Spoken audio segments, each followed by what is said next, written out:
guys ৰুটি দুখন আছিলে তাকে এতিয়া এই দুখন লৈ যাওঁ মানে ৰাণী আহিছে আমাৰ কুকুৰজনী তাইক এতিয়া দিওঁগৈ ৰ'ব আপোনালোকক দেখাই আছোঁ তাইক খাই নে নাখায় নাজানো দেই গাইস শুকান ৰুটি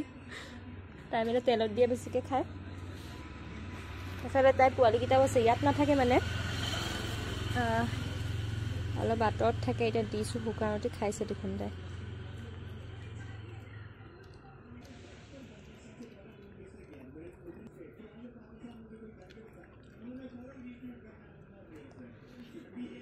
তাই সদায় এইটো সময়তে আহে মানে 9টা মান বজাতে আহে তাই ৰাতি যেহেতুকে তাই পোৱালিকেইটাও আছে সেইকাৰণে মানে এইটো সময়তে আহে ইয়াত নাথাকে যে এফালে আমাৰ ৰাণীয়ে শুকান ৰুটি কেইখন খালে দেই এনেই নাখায় বাৰু তাই শুকান ৰুটি আজি খাইছে ভোকত আছিলে চাগে এফালে তাই এতিয়া বেছি টাইম নাথাকে আৰু যাবগৈ এতিয়া ৰাণী ৰাণী যাবাগৈ যাবাগৈ এতিয়া ন আৰু ৰুটি নাই আৰু থাকা হৈ দিলোঁ হয় দুখন আছিলে দিলোঁ আৰু এতিয়া এয়া তাই এতিয়া যাবগৈ দেই নাথাকে মানে সেই পোৱালিকেইটা এইটো চাইডত নাথাকে সেইফালে থাকে